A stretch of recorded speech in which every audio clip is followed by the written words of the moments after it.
Well guys, welcome back to the channel.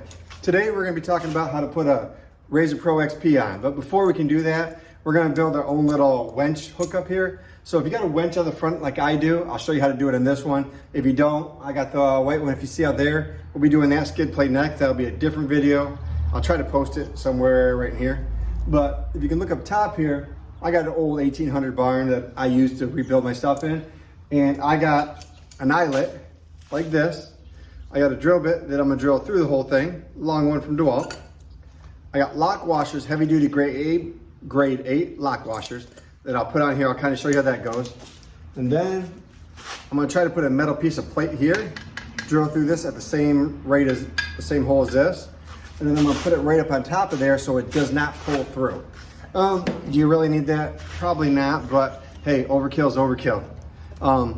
We'll show you how to do this. I'll show you what happens on this. And we'll do a little video on how to make a homemade lift out of, I don't know, $16, $17 for the bit, $4 for this, probably $5 worth of lock washers, $5 piece of steel, and if you have a winch. Without further ado, let's jump into this. So if you get the bit, make sure you have one that'll actually fit in your drill. These are the Milwaukee drills. You guys see me use these all the time. These things are awesome. So as you guys can see, I'm way up here. So if you have anything above it like mine, you're looking here, I got some stuff above it like a board and wiring I use for the outside light. But so I measured it out.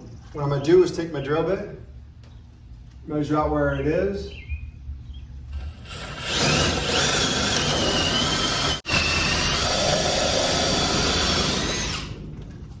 So, as you guys see, I had to pull it back out, hit something hard, but we got through it.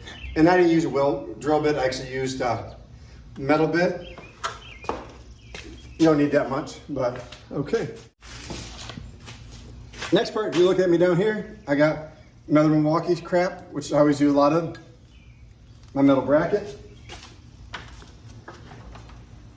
I'm gonna lay that.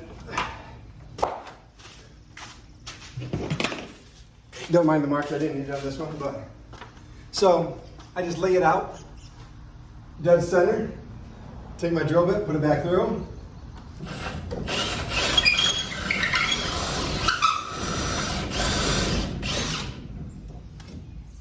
And I just went up to a touch. Now that it touched, I know exactly where to put my hole in. If you're doing it this way, guys, put it in a vise because this will swing back and hit you if you do it wrong. Like I said, Milwaukee, steelhead bit, nice Milwaukee, went pretty quick. Drilled it through. It's a little bit off, but as you see, I got a 2x4 up there, right there. And then right here is that box, so I'm trying to go around it. So the way this is gonna look on mine, as you can see, I got the smaller one here, put on first, over the eyelet. And then second, I got another one, a little bigger one, goes over the eyelet. And what's gonna happen is I'm gonna stick this up to the bottom, and then I'm gonna do the same thing. I'm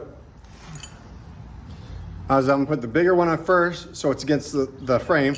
Smaller one where the bolt's gonna go, and it's gonna go just like this.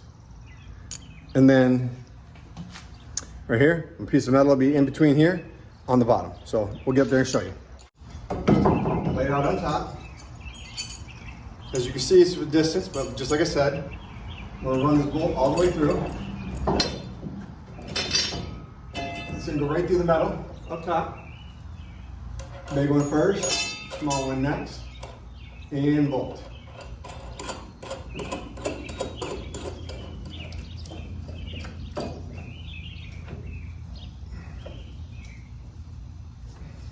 Just like that.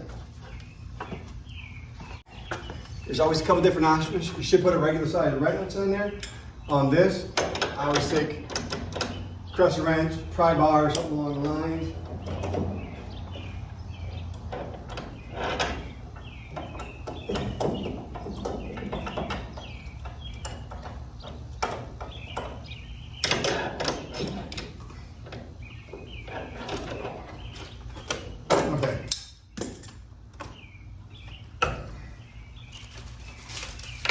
These things have been up here for 7 years. Time for them to go. Nice and snug. Now, I have it on the closest I get to the inside of here. This thing's hooked on there pretty darn tight. And that's it, guys. Took us about maybe 5 minutes total from setup to breakdown. But now I got a nice little hook up there that I can hook on and lift things up with. I'm gonna show you some other stuff before you do this. Mine, I have another board underneath there, so that gives it more support. On this side, same thing. I got the heavy duty one in between there. Plus, I have another one beside there. So I have a lot of support on mine, so it does not, I have a lot of support on mine so it doesn't go anywhere, guys. Now, what we're gonna do is we're gonna see if we can get this front end up here so we can show you guys how to take the bottom skid plate off. So let's roll with that. Be right back.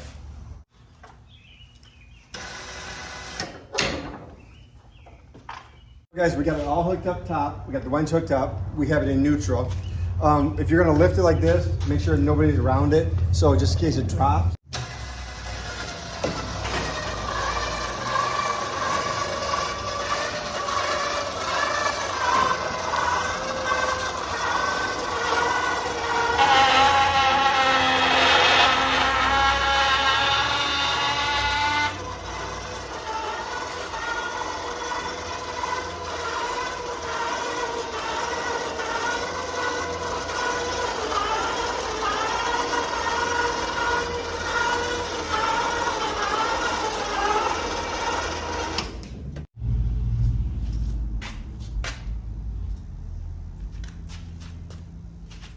Well, do you trust me going under this? Because I don't know if I do.